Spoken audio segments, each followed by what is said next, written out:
প্রেমের পরিভাষা আসলে কি?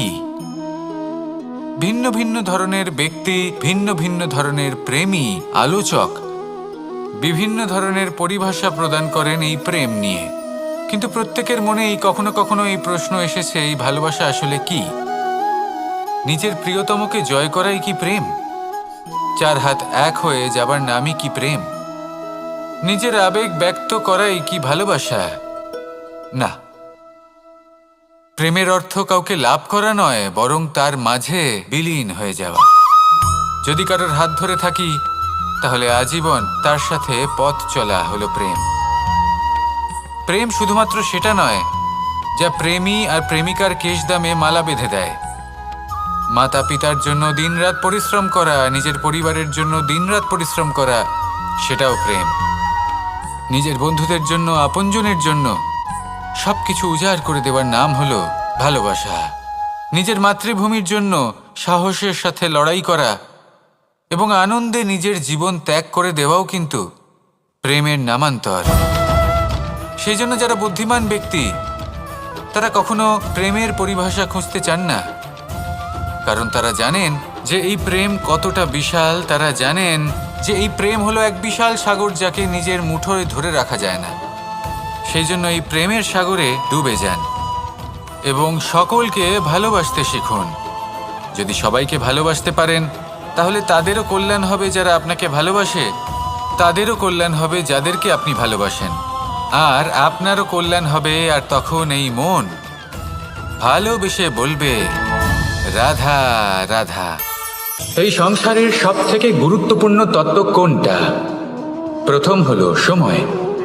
জন্ম থেকে মৃত্যু পর্যন্ত এই যে সময়, এটাই তো হলো জীবন। দ্বিতীয় হলো জীবন, যাতে আমরা সময়ের সদ্ব্যবহার করি, শ্রেষ্ঠ থেকে শ্রেষ্ঠতর কাজ করার চেষ্টা করি, বহু বছরের এই পরম্পরা, এই সংস্কৃতিকে এগিয়ে নিয়ে যাওয়ার চেষ্টা করি, এই সংসারে আমরা অংশগ্রহণ করতে চেষ্টা করি। তৃতীয় হলো ধন, সেই ধন যা প্রত্যেক ব্যক্তি অর্জন করতে চেষ্টা করেন। এবার এই তিনটি তত্ত্বের মধ্যে একটা সামঞ্জস্য আছে, সমান ব্যাপার আছে। সে ধনই হোক বা সময় হোক বা হোক জীবন। আর সেই সমান ব্যাপার হলো যে যদি আপনি এটা গণনা করতে থাকেন তাহলে তা কমতে থাকে, যদি আপনি এটা ব্যবহার করেন তাহলে তা বাড়তে থাকে। একে সংগঠিত করে রাখতে চেষ্টা করলে এ হাত থেকে ফসকে যায়, কিন্তু যদি আপনি একে সামলে রাখতে শিখে যান তাহলে এমন কাজ করবেন যাতে সংসারের সাথে সাথে পরবর্তী প্রজন্ম লাভবান হবে। যদি কিছু শিখতে চান তাহলে সামলাতে শিখুন, গণনা করা বা সংগঠিত করা নয়। আসুন আর আমার সাথে ভালোবেসে বলুন, রাধা রাধা। প্রত্যেক প্রাণী ভালোভাবে জীবন যাপন করতে চান, এটা তাদের স্বভাবে আছে এবং ভাবাটা অনুচিত নয়। কিন্তু একটা ভালো জীবনের গুরুত্বপূর্ণ অংশ কোনটা? বসবাসের স্থান, সেই স্থান যেখানে আমরা জীবন অতিবাহিত করি। এবার মানুষ ভাবতে পারেন যে একটা ভালো বাসস্থানের অর্থ কি? সেই স্থান যেখানে সহজে জল পাওয়া যায়, যেখানে শুদ্ধ বায়ু পাওয়া যায়, যেখানে আনাজ উৎপন্ন হয়। এটা জীবনযাপনের জন্য পর্যাপ্ত বটে, কিন্তু ভালো জীবনযাপনের জন্য আরও একটা কথা আপনাকে বুঝতে হবে। সাধু, জ্ঞানী, পণ্ডিত ব্যক্তি, এই সকল মহাপুরুষ, এনাদের যে বাসস্থান তা অত্যন্ত বিশেষ হয়। এখানে এক ধরনের বিশেষ ইতিবাচক শক্তি থাকে, এমন একটা স্থান যেখানে দেবতারাও বিচরণ করেন। জীবন আমরা সবাই যাপন করি, কিন্তু জীবনের উদ্দেশ্য শুধুমাত্র জীবন যাপন করা নয়। জীবনের উদ্দেশ্য হল মুক্তি লাভ করা। আর এই সকল সাধু, জ্ঞানী, পণ্ডিত ব্যক্তি, এই সকল মহাপুরুষ আপনাকে মুক্তির পথে নিয়ে যেতে পারেন, কারণ এরা হলেন সেই মহাপুরুষ যারা নিজেদের অন্তরের বিকার, অহংকার, ক্রোধ, বিদ্বেষ, এই সকল দোষগুলিকে ত্যাগ করেছেন, এদের ওপর বিজয় লাভ করেছেন। এমনই একজন ব্যক্তি আপনাকে মুক্তির পথে নিয়ে যেতে পারে। প্রয়োজন হলো শুধুই এনাদের চিনতে পারা, এদের কথা বুঝতে পারা এবং এদের দেখানো পথে চলা। যদি আপনি এটা করতে পারেন তাহলে এই মন প্রফুল্ল হয়ে বলবে, রাধা রাধা। সমস্ত মানুষের জীবন কিছুটা সমান হয়। মানুষ জন্মগ্রহণ করে, তারপর চলতে শেখে, জীবনে এগিয়ে চলে, বার্ধক্য লাভ করে, তারপর সমাপ্ত হয়ে যায়। কিন্তু সেই ব্যক্তিরা কারা যারা প্রকৃত অর্থে মনুষ্য জীবন যাপন করেন? এনারা হলেন সেই ব্যক্তি যারা পড়ে গেলেও আবার উঠে দাঁড়ানোর চেষ্টা করেন, নিজের ভেঙে পড়া অস্তিত্বকে আগলে নিয়ে আবার একটা আকার দেওয়ার চেষ্টা করেন, ভগ্ন আশাকে আবার একটা নতুন দিশা দেন। অসফল হওয়ার পরেও থামেন না, আবার এগোতে থাকেন। অসফল হওয়ার পরে যদি আপনি থেমে যান তাহলে সাফল্য আপনার সামনে অপেক্ষা করে, কিন্তু আপনি তা দেখতে পান না। তাই জীবনের সংঘর্ষে অংশগ্রহণ করতে শিখুন, জীবনের সংঘর্ষ থেকে পালাবেন না। আসুন আমার সাথে ভালোবেসে বলুন, রাধা রাধা। এই বৃহৎ বৃক্ষকে দেখুন, অত্যন্ত শক্তিশালী বৃক্ষ। এটা সবারই প্রিয়, তা সে ছোট হোক বা বড়, বৃদ্ধ হোক বা জোয়ান, সবাই ভালোবাসে এই বৃক্ষকে। আর সত্যি বলতে এই বৃক্ষ সবাইকে সেবা করে, সবাইকে ফল দান করে, সবাইকে ছায়া প্রদান করে। দূর থেকে দেখে মনে হয় এর কোনো পরিচর্যার প্রয়োজনই নেই, কিন্তু একজন কুশল মালী এইভাবে ভাবেন না।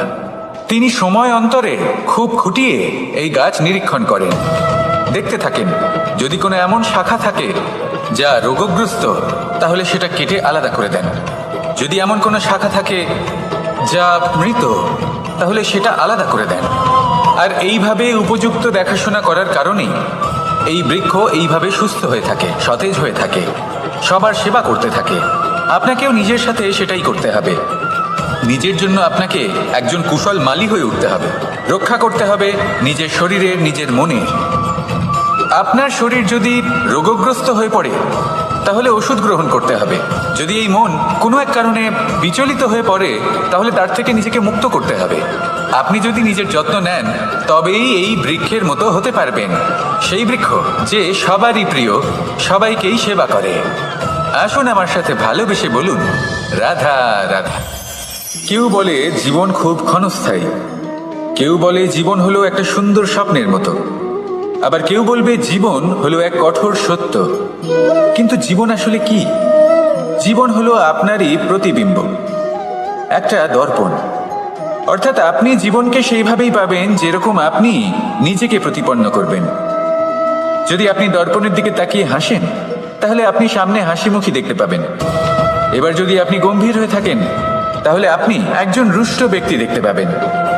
শেষে সবথেকে বেশি গুরুত্বপূর্ণ হলো আপনার চেষ্টা। আপনাকে সবসময় চেষ্টা করতে হবে যাতে আপনি নিজেকে প্রসন্ন এবং ইতিবাচক মনোভাবে রাখেন। এটা হলো আপনারই উত্তরদায়িত্ব, তাকে পালন করুন। এই মনকে প্রসন্ন রাখুন, এই সংসারকে সুন্দর বলে মনে হবে। আর এই মন প্রসন্ন হয়ে বলবে, রাধা রাধা। ঘৃণা, প্রেম, রেগে যাওয়া, মান ভাঙানো, ভুলে যাওয়া, এই সকল অনুভূতি মানুষের জীবনে অত্যন্ত গুরুত্বপূর্ণ। মানুষের এই অনুভূতিগুলো না থাকলে মানুষ একটা যন্ত্রের থেকে বেশি আর কিচ্ছু না। কিন্তু এই অনুভূতি আপনি ভুল দিকে চালিত করলে এরাও আপনাকে আর মানুষের মতো বাঁচতে দেবে না। যদি ঘৃণার কথা বলেন, যদি আপনি কোনো ব্যক্তিকে ঘৃণা করেন, সেটা কেন? ব্যক্তিকে ঘৃণা করবেন কেন? ঘৃণা করুন তার স্বভাবগুলিকে, সেই স্বভাবগুলিকে যা সেই ব্যক্তিকে অপ্রিয় করে তুলছে। কারণ স্বভাব পাল্টানো যায়। সেইভাবেই রাগ করুন, কিন্তু তাদের কথায়, তাদের ওপরে নয়। কারণ কথা বদলে দেওয়া সম্ভব। ভুলতে হলে ভুলুন তাদের ত্রুটি, তাদের নয়। কারণ ভুল অবশ্যই শুধরে নেওয়া যায়। প্রেম করুন, তবে তাদের আত্মার সাথে, তাদের অনুভূতির সাথে, শরীরের সাথে নয়। কারণ শরীর হলো নশ্বর। বলুন, কিন্তু খারাপ ভাবে নয়, ভালোবেসে। রাধা রাধা। আমরা সকলে শক্তি অনুভব করতে চাই। এবার যদি আপনাকে জিজ্ঞেস করা হয় যে সবথেকে বেশি শক্তির অনুভব কোথা থেকে করা সম্ভব, তখন কেউ কেউ বলবেন পুষ্টিকর আহার গ্রহণ করলে, ব্যায়াম করলে, কেউ বলবেন ধন লাভ করলে, বন্ধুদের থেকে, পরিবারের থেকে, আদি ইত্যাদি। এইভাবে আপনি শক্তির অনুভব অবশ্যই করতে পারেন, কিন্তু সবথেকে বেশি শক্তির অনুভব যদি আপনি করতে চান, তাহলে তা পাবেন শুধু একতার দ্বারা, সংগঠনের দ্বারা। যদি আপনাকে উদাহরণ দিই, নিজের এই হাতটাকে দেখুন, 5টা আঙুল রয়েছে। কোনো একটা বস্তুকে নিজের একটা আঙুল দ্বারা তুলে ধরার চেষ্টা করে দেখুন, বড়ই কষ্ট হবে। তখন আপনি বুঝতে পারবেন যখন এই 5টি আঙুল একত্রিত হয়, তখন কোনো কাজ কতটা সহজ হতে পারে। এটাই হলো শক্তি, একতার। সব থেকে ভালো উদাহরণ যদি আপনাকে দিই, তাহলে বাঁশি। এই বাঁশি থেকে অত্যন্ত মধুর সুর নির্গত হয় যা সবার মন প্রসন্ন করে দেয়। এই কথা সত্যি, কিন্তু এই বাঁশি আমি একটা বা দুটো আঙুল দিয়ে বাজাতে পারবো না। আমাকে প্রত্যেকটা আঙুল ব্যবহার করতেই হবে, তবেই এর থেকে মধুর সুর নির্গত হবে যা সকলকে প্রসন্ন করবে, ঠিক কিনা? ঠিক এইভাবেই যদি আপনি চান যে আপনার জীবনরূপী বাঁশি থেকেও মধুর সুর নির্গত হোক বা সবার মনকে প্রসন্ন করে তুলুক, তাহলে আপনাকেও জীবনে একতা নিয়ে আসতেই হবে। আপনি একাও কর্ম করতে পারেন, পথ চলতেও পারেন, সামনেও এগোতে পারেন, সাফল্যও লাভ করতে পারেন। কিন্তু যখন সকলে একসাথে এগোবেন, সেই পথে চলবেন, সেই কর্মই করবেন, তখন লক্ষ্যে অবশ্যই পৌঁছবেন, সাফল্য অবশ্যই লাভ করবেন। কিন্তু সেই সাফল্য এবং তার আনন্দর সংমিশ্রণটাই একটু অন্যরকম হবে। তাই জীবনে ঐক্যবদ্ধ হন, একসাথে মিলে এগোতে থাকুন, আর আমার সাথে ভালোবেসে বলুন, রাধা রাধা। এই হলো বট গাছের একটা বীজ।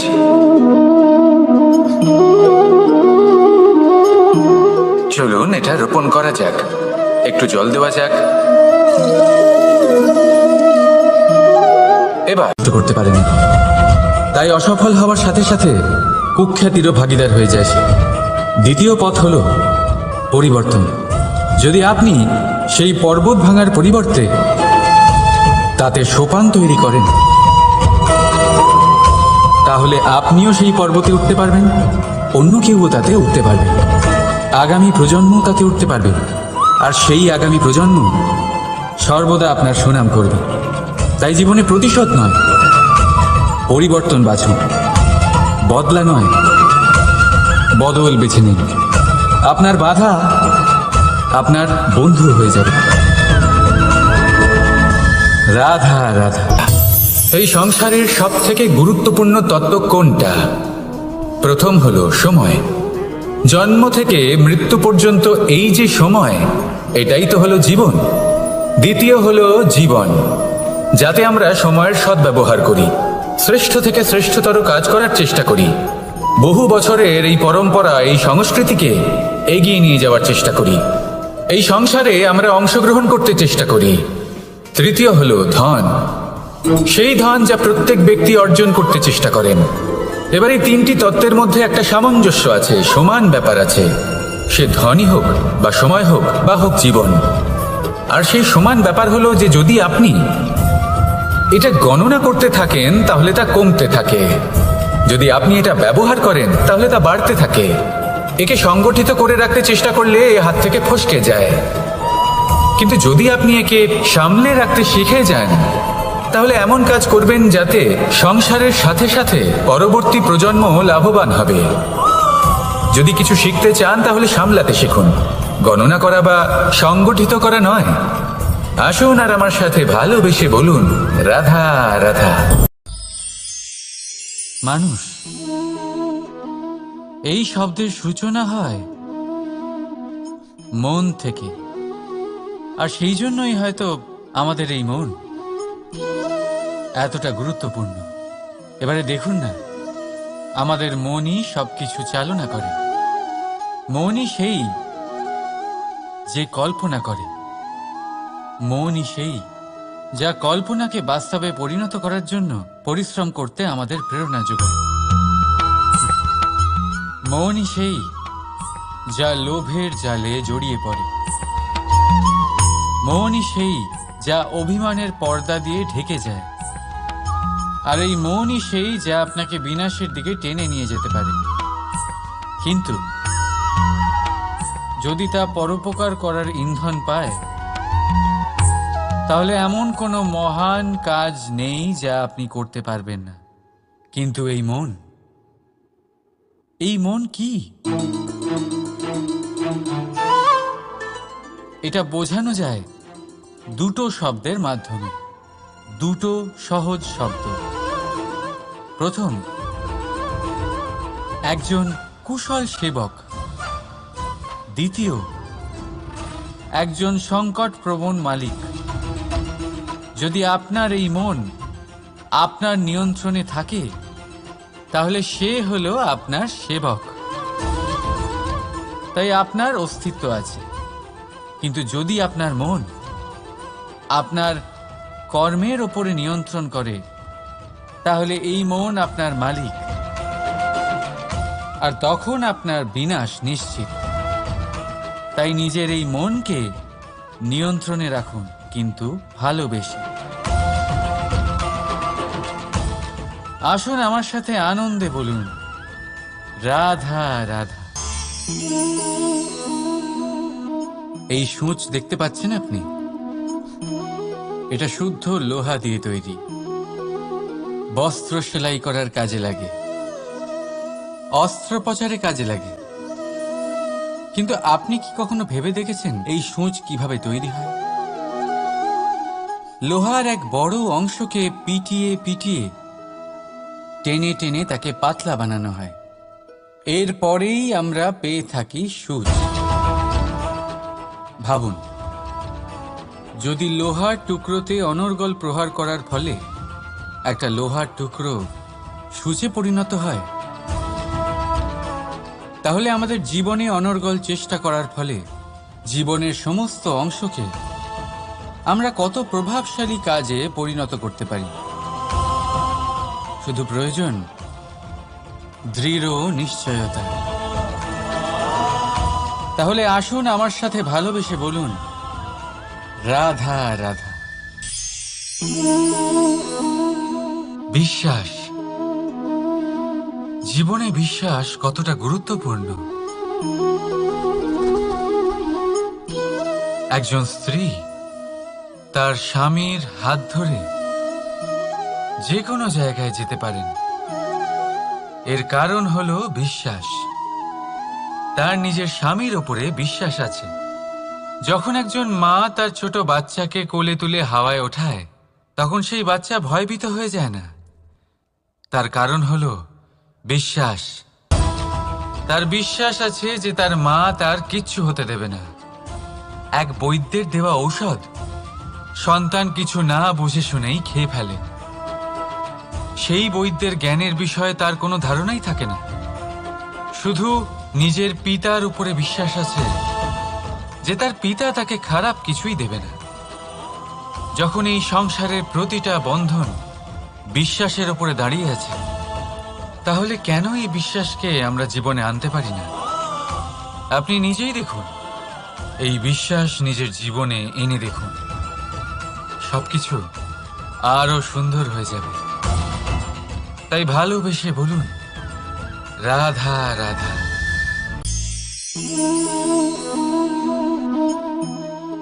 অহংকার, এই শব্দটা সবাই শুনেছেন। বহু মানুষকে আপনি এটা বলতে শুনেছেন যে ওই ব্যক্তির অহংকার আছে, ওই মানুষটির ক্ষমতার অহংকার আছে, ওই ব্যক্তির নিজের রূপ নিয়ে অহংকার আছে, ওই ব্যক্তির নিজের অর্থের অহংকার আছে, ইত্যাদি ইত্যাদি। কিন্তু এই অহংকার, এর অস্তিত্ব হয় কি করে? এবারে একবার এই হাতটা দেখুন। যদি এই হাতের 5 আঙুল উঠে দাঁড়ায়, আশীর্বাদ। আর যদি এই হাতের 5টা আঙুল একসাথে মুঠো হয়ে যায়, শক্তি, সংকটের বিরুদ্ধে ঢাল। কিন্তু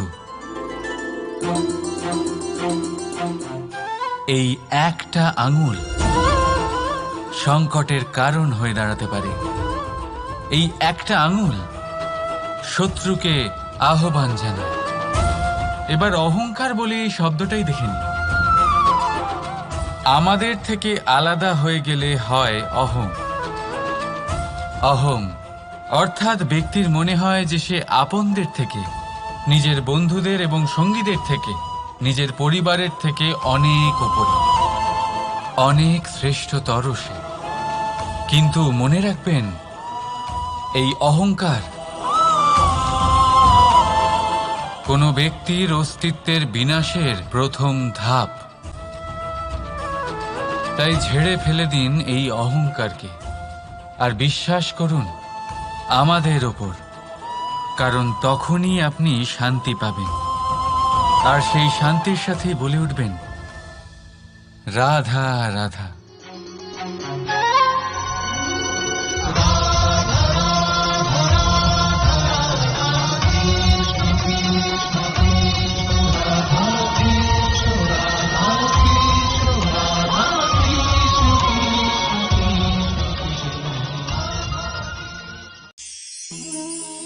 জীবনে আপনি এরকম মানুষও দেখবেন যারা এটা বলে, ভাবে, নিজেকেও বলে যে উনি সেই এমন ব্যক্তি যার মতো আমি হতে চাই। ঠিক আছে, কারোর থেকে প্রেরণা নেওয়াটা কোনো ভুল নয়, কিন্তু কখনো কখনো এই প্রেরণা গুরুত্বহীন হয়ে যায় আর আমরা শুরু করে দিই সেই ব্যক্তিকে নকল করতে। এখানেই থেমে যায় আমাদের উন্নতি। এবারে দেখুন, সংসারে শত কোটি রঙের ফুল আছে, কিন্তু তারা কখনো একে অপরকে নকল করে না। নকল করে না তাদের রং, নকল করে না তাদের সুগন্ধ। তাহলে আমরা করি কেন? প্রতিটা ব্যক্তির মধ্যে কোনো না কোনো প্রতিভা অবশ্যই থাকে, যা ফুটিয়ে তোলার সঠিক সময়ও আমাদের কাছে থাকে। কিন্তু সেই মানুষ সেই প্রতিভা নির্মাণ করার পরিবর্তে সময় নষ্ট করে অন্য কারোর মতো হওয়ার জন্য, কাউকে নকল করার জন্য। এটা করবেন না।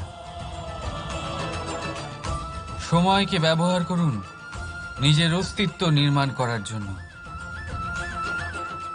কারণ কারোর ছায়া হওয়ার থেকে ভালো আপনি কারোর জন্য প্রেরণা হয়ে উঠুন।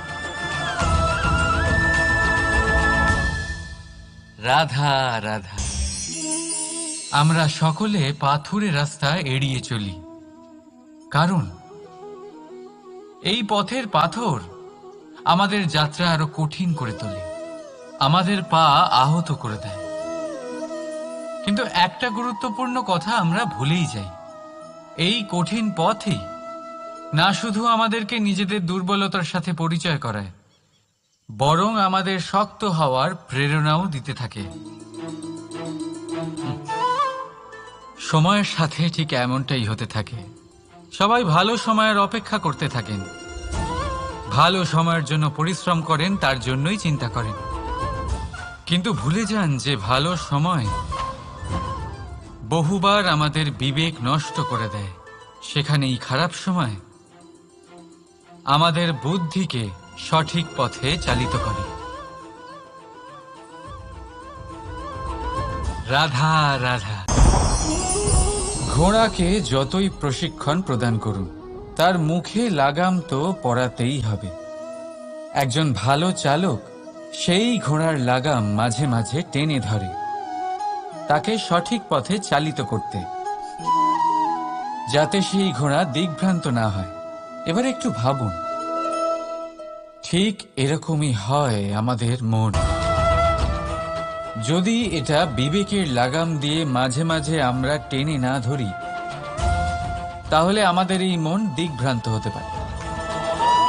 আর যদি আপনি আপনার লক্ষ্যে পৌঁছতে চান, তখন মনের এই লাগাম মাঝে মাঝে আপনাকে অবশ্যই টেনে ধরতে হবে, কারণ বিবেকের এই পথ প্রদর্শনই আপনাকে ভালোভাবে আপনার লক্ষ্যে পৌঁছে দেবে।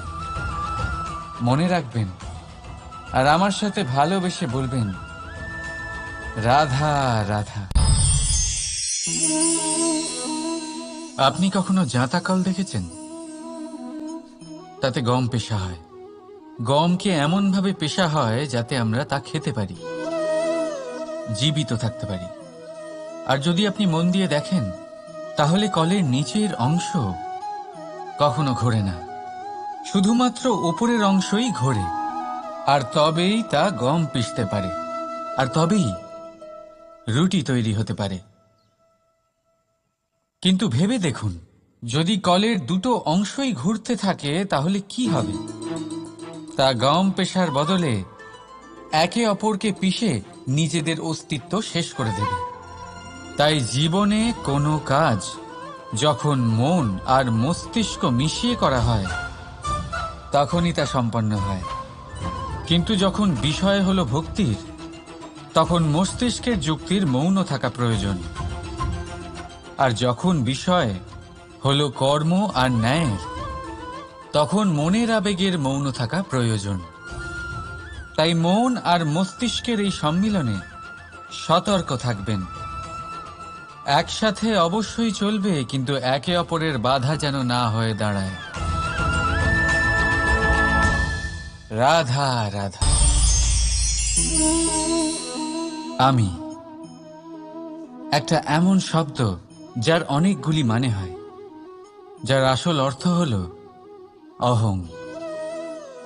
যদি আপনি কথা বলেন সৃষ্টির নির্মাণ নিয়ে, তাহলে আমি ব্রহ্মদেব হয়ে সৃষ্টির নির্মাণ করবে। যদি আপনি কথা বলেন প্রলয়ের, তাহলে সেই আমি মহাদেব হয়ে বিনাশ করবে। এই আমি সঙ্গতিপূর্ণ, কিন্তু শুধু ততক্ষণ যতক্ষণ আপনি এটা সবার সাথে ভাগ করছেন। কিন্তু আমরা বহুবার এর মানে বুঝতে পারি না। এই অহংকে সীমিত করে দিই একটা ব্যক্তি অবধি, শুধু নিজে।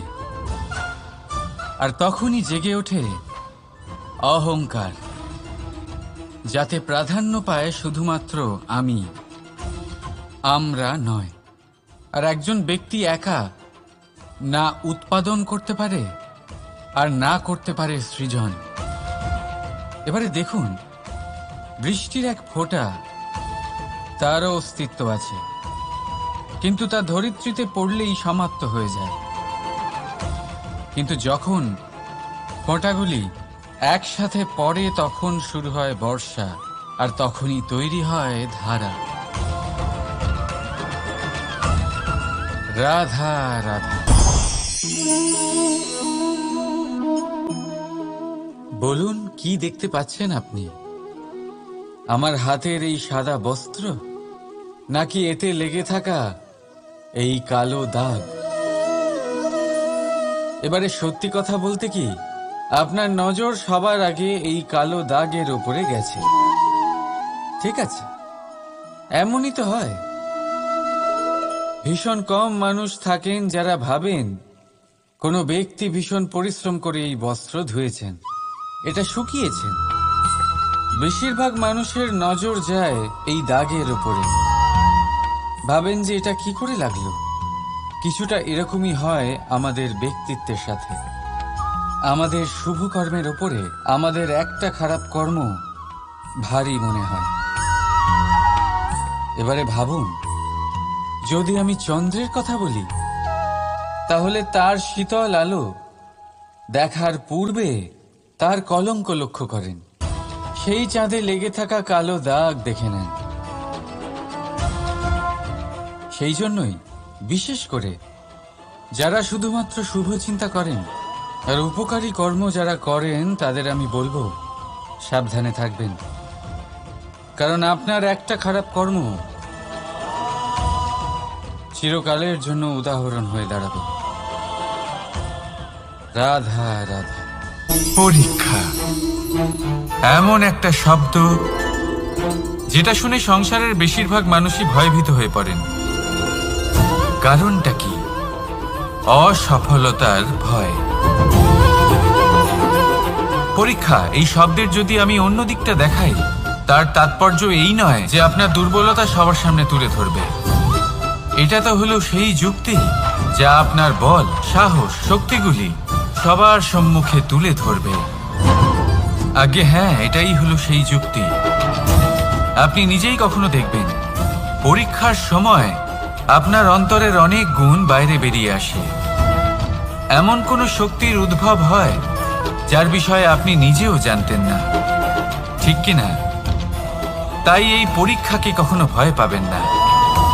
বিশ্বাসের সাথে নির্ভীক হয়ে এটার সম্মুখীন হন। দিনের শেষে এই পরীক্ষা শুধুই আপনাকে উজ্জ্বল করবে, আপনাকে আরো শ্রেষ্ঠ করে তুলবে।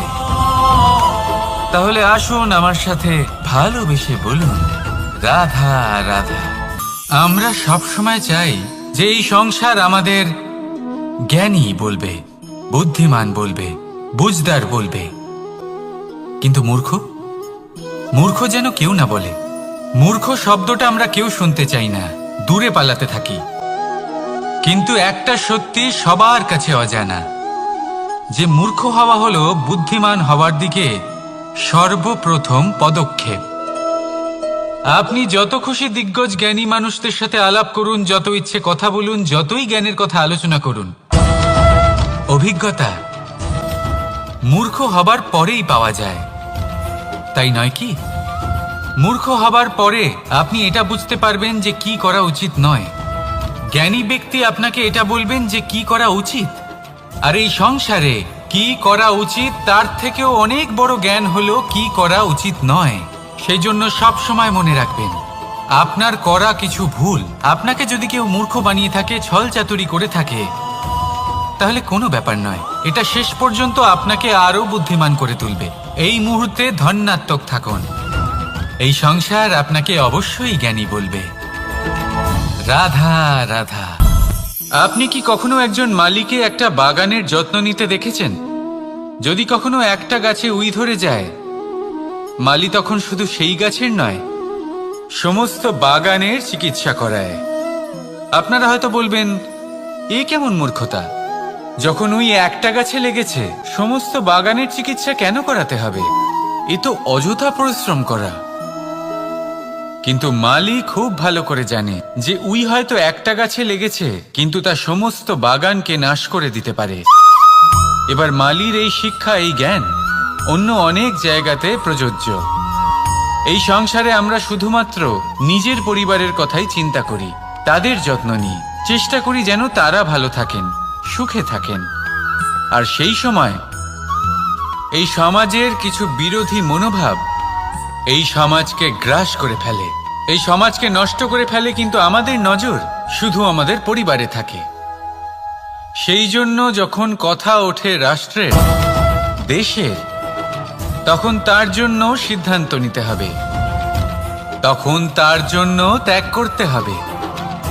আর মনে রাখবেন, যে সমস্যায় আসুক তার সমাধান পূর্ণরূপে বাঞ্ছনীয়। এই সংসারে প্রত্যেক ব্যক্তি যদি নিজের পরিবারেরও খেয়াল রাখেন এবং সমাজেরও খেয়াল রাখেন এবং সঠিকভাবে এই দেশেরও খেয়াল রাখেন, তবেই এই দেশ সম্পন্ন হতে পারবে। তাহলে আপনিও সেই প্রয়াস করুন আর আমার সাথে ভালোবেসে বলুন, রাধা রাধা। ভগবান আর ভুল, এই দুই একই অক্ষর দিয়ে শুরু হয়। শুধু তাই নয়, এদের দুজনের রাশিও সমান। এবারে আপনারা বলবেন যে ভগবান, ভুল, এদের মধ্যে কিভাবে মিল থাকতে পারে? অনেক বড় মিল আছে। না শুধু এ এক অক্ষর দিয়ে শুরু হয়, বরং এদের বিজয় মন্ত্রটাও এক। ভগবানকে মানুন, তাকে বিশ্বাস করুন, তাকে স্বীকার করুন। এটা করলে মনের দৃষ্টি থেকে ভগবানকে দেখা যায় আর উনি আপনাকে সমৃদ্ধ করে তোলেন। ভুলের সাথেও এটাই ঘটে। নিজের ভুল স্বয়ং মেনে নিলে, স্বীকার করে নিলে সব কিছুই স্পষ্টভাবে দেখতে পাবেন। যেদিন থেকে আপনি নিজের ভুল মেনে নিতে শিখবেন, সেদিন থেকে সেই ভুল শোধরানোর প্রক্রিয়াও শুরু হয়ে যাবে। আপনি বুঝে যাবেন নিজের ভুল কিভাবে শোধরাতে হয়। তাই মনে রাখবেন, নিজেকে শ্রেষ্ঠ করে তোলার জন্য নিজের ভুল স্বীকার করা অত্যন্ত প্রয়োজনীয়। এই জীবনে শান্তি আনার জন্য ঈশ্বরকে মেনে নেওয়াও অত্যন্ত প্রয়োজনীয়। সবসময় নিজের গুণ এবং নিজের দোষ মনে রাখবেন। আজীবন সুখী থাকবেন। রাধা রাধা। কথায় বলা হয়, জীবনে ভালোবাসাই হলো সুখের মূল। এটা সত্য। এবার প্রশ্ন হলো এটাই যে এই ভালোবাসা কার সাথে করা উচিত? যদি আপনি কিছুক্ষণের জন্য সুখ পেতে চান, তাহলে ভালোবাসুন নিজের রুচি মতো। যদি আপনি কিছুদিনের জন্য সুখ পেতে চান, ভালোবাসুন নিজের বন্ধুদের। যদি আপনি কয়েক মাসের জন্য, কয়েক বছর বা অনেক বছরের জন্য সুখী হতে চান, তাহলে ভালোবাসুন নিজের পরিবারকে, মাতা পিতা, নিজের সন্তান, স্বামী স্ত্রী, নিজের আত্মীয়দের। কিন্তু যদি আপনি চিরকালের জন্য সুখী হতে চান, তাহলে ভালোবাসতে হবে শুধু নিজের কর্মগুলিকে। কারণ সম্পর্ক যেমনই হোক না কেন, কখনো না কখনো ভেঙে যাবেই। এই সংসার হলো এমনই যে যাদের সঙ্গ আমরা পাই, তাদের সঙ্গ একদিন ত্যাগ করতে হয়। শুধু কর্মই হলো এমন এক সঙ্গ যা কখনো আপনাকে ত্যাগ করবে না। আপনার মৃত্যুর পরেও এই কর্ম আপনাকে বাঁচিয়ে রাখবে। তাই সবসময় মনে রাখবেন, এই কর্ম ধর্ম মনে করে পালন করা উচিত। জীবনের শেষ মুহূর্ত পর্যন্ত কর্মকে ভালোবাসুন, জীবনের শেষ মুহূর্ত পর্যন্ত সুখে থাকবেন। আর আমি তো সবসময় বলি, শুধু কর্ম করতে থাকো, ফলের চিন্তা করো না। তাহলে আসুন আর আমার সাথে ভালোবেসে বলুন, রাধা রাধা। দ্বিধাবোধ। অনেক সময় আমরা জীবনে সেই বাঁকে এসে পৌঁছই যেখানে আমরা বুঝতেই পারি না যে এবার কোন দিক নির্বাচন করা উচিত। কখনো এদিকে যাওয়া উচিত মনে হয়, কখনো ওদিকে যাওয়া উচিত মনে হয়, কখনো দুদিকেই যাওয়া প্রয়োজনীয় বলে মনে হয়, কিন্তু তা তো সম্ভব নয়। কখনো কখনো এটা মনে হয় যে এখানেই থেমে যাওয়া ভালো, কোথাও না যাওয়াই শ্রেয়। এবার একেই তো দ্বিধাবোধ বলে। সংসারে এমন কোনো দ্বিধা নেই যার সমাধান সম্ভব নয়। এই দ্বিধাবোধ স্বাভাবিক। আর আপনার এই দ্বিধাকে আমি একটু সরল করে দিই। দ্বিধাগ্রস্ত হয়ে নির্বাচন করলে তখন এটা মাথায় নিয়ে করবেন যে আপনার এই নির্বাচনের ফলে এই সংসারের ওপর, এই সমাজের ওপর কি প্রভাব পড়তে পারে। নিজের লাভ ক্ষতির বিষয়ে ভাবা ছেড়ে দিন আর কর্ম করুন সংসারের মঙ্গলের জন্য, আগামী প্রজন্মের মঙ্গলের জন্য। ভাবুন আপনার এই নির্বাচনের জন্য কিভাবে তাদের জীবনের উদ্ধার সম্ভব। কারণ এই ভাবনাই হলো উচিত ভাবনা। কারণ অনেক সময় ওষুধ একটু কড়া মনে হতেই পারে, কিন্তু এই ওষুধই তো রোগ মুক্তি ঘটায়। সেইভাবে আপনাকেও এই দ্বিধার মুহূর্তে কঠিন নির্বাচন করতে হতে পারে। এই কঠিন নির্বাচন জীবনে কঠিন পরিস্থিতিও আনতে পারে, কিন্তু যদি এই নির্বাচন ধর্মসঙ্গত হয়, যদি এর দ্বারা সংসারের মঙ্গল হয়, তাহলে এই নির্বাচনই হলো সঠিক নির্বাচন। আসুন আমার সাথে ভালোবেসে বলুন, রাধা রাধা।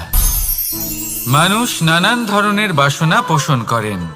তাদের নানান ইচ্ছে থাকে, অভিলাষা থাকে, নানান কামনা করতে থাকেন, স্বপ্ন দেখেন, প্রার্থনা করেন যেন তা সফল হয়, নিজের সম্পন্নতা কামনা করেন, আর শেষে নিরাশ হয়ে যান কারণ এসব কিছুই পান না। আপনাকে একটা ছোট্ট উদাহরণ দিই। জঙ্গলের রাজা কাকে বলা হয়? সিংহকে। এবার যেহেতু সিংহ বনের রাজা, তাই হরিণ তো তার কাছে এসে এটা বলতে পারে না যে আপনি হলেন বনের রাজা, তাই আপনি আমাকে মেরে ফেলুন, আমাকে খেয়ে ফেলুন আর নিজের ক্ষুধা নিবারণ করুন। এমন তো হয় না। সিংহ যতই বনের রাজা হোক, তাকেও পরিশ্রম অবশ্যই করতে হয়, তবেই তার ক্ষুধা নিবারণ হয়। সেইভাবেই আপনার সমস্ত স্বপ্ন, আপনার সমস্ত ইচ্ছে, আপনার সমস্ত অভিলাষা, সমস্ত আকাঙ্ক্ষা পূরণ হবেই, অবশ্যই হবে, পরিশ্রমের দ্বারা। শুধু ভাবলেই হবে না। তাহলে আপনিও জীবনে পরিশ্রম করুন, নিজের সমস্ত স্বপ্ন পূরণ করুন, আর আমার সাথে ভালোবেসে বলুন, রাধা রাধা। আপনি কি কখনো কোনো উঁচু পর্বতের শিখরে পৌঁছতে পেরেছেন? যদি পৌঁছে থাকেন বা যদি আপনি কোনো উঁচু পর্বতের শিখরে যান, তাহলে ভালো করে দেখবেন, আপনি যত উঁচুতে অগ্রসর হতে থাকবেন, আস্তে আস্তে সমস্ত বনস্পতি বিলুপ্ত হতে থাকে। তারপরে সমস্ত গাছপালা, পশু পাখি সব বিলুপ্ত হতে থাকে। শেষ পর্যন্ত সেই শিখরে থেকে যায় শুধুমাত্র শান্তি, নীরবতা। আমাদের মানুষের সাথেও এটাই হয়। মানুষ যখন আত্মবিকাশের পথে অগ্রসর হতে থাকে এবং নিজের জীবনের শিখরে পৌঁছতে চায়, তখন তার একা থাকা অত্যন্ত প্রয়োজনীয় হয়। আর তাকে তখন ত্যাগ করতে হয় নিজের সুখ স্বাচ্ছন্দ্য, নিজের সম্পত্তি, নিজের সমৃদ্ধি, নিজের সৌন্দর্য। দেখুন, জীবনের শিখরে পৌঁছনো একেবারেই সহজ কাজ নয়। এ হলো অত্যন্ত দুর্গম এক পথ। কিন্তু যদি আপনি সেখানে পৌঁছতে চান, তাহলে আপনাকে ত্যাগের প্রবৃত্তি জাগিয়ে তুলতে হবে। ত্যাগ কি সেটা জানতে হবে, কারণ ত্যাগের ফলেই মনে শান্তি আসে, আর সেই শান্তির ফলে মনে উৎপন্ন হয় প্রেম। আর এই প্রেমই হলো জীবনের অন্তিম লক্ষ্য। তাহলে আসুন আমার সাথে ভালোবেসে বলুন, রাধা রাধা।